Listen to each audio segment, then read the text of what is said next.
बिस्मिल्लाहिर्रहमानिर्रहीम ګرانو ملګرو تاسو ته په لرن انګلیش ان پښتو چینل کې په راله او ستړي مشو یم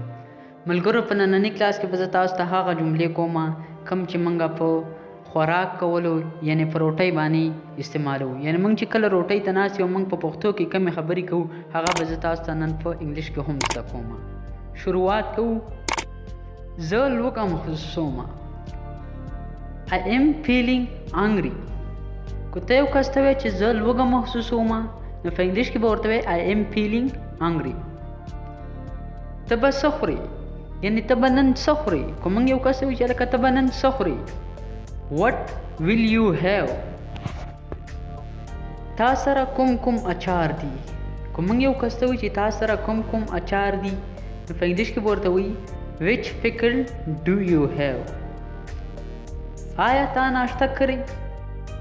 که موږ یو کس ته وایي چې آیا تا ناشته کړې نو په انګلیش کې به ورته وایي Have you taken your breakfast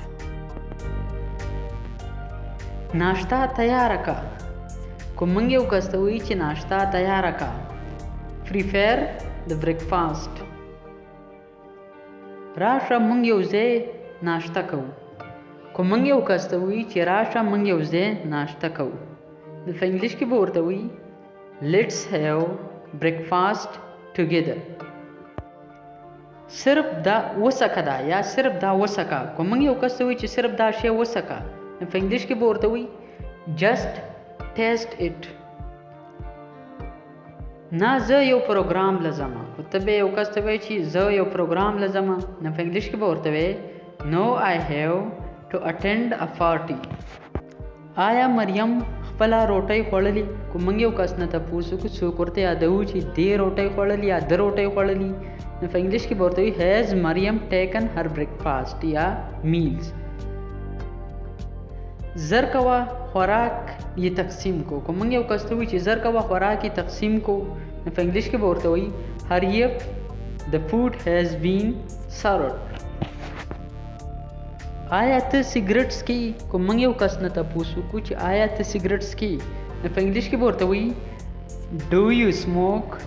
cigarette په دوو روټو خو زما ګزاره نه کیږي یا زما کار نه کیږي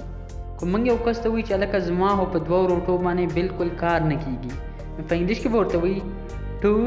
chapattis is not enough for me د روټۍ وخت دی تیار شه که موږ یو کس ته وایي چې هلکه د روټۍ وخت دی ځان ریډي که ځان تیار که نو په انګلیش کې به ورته وایي It's dinner time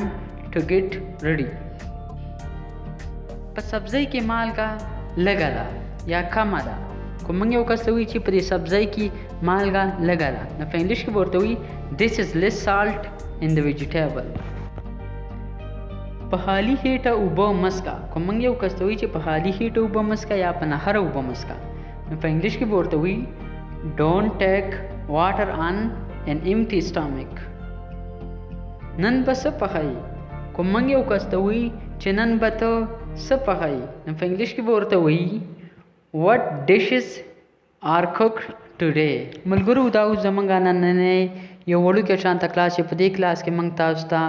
په روټۍ چې موږ کومې خبرې کوو هغه زده کړئ ملګرو زموږ ویډیو لایک کړئ خپلو ملګرو سره شیر کړئ چینل سبسکرایب کړئ او بیل آیکن پې ووهئ ځکه چې تاسو ته به د انګلیسۍ د زده کولو لپاره داسې ویډیو د دې چینل نه میلاویږي اوس ماله تر بل کلاسه پورې اجازت راکئ د الله په امان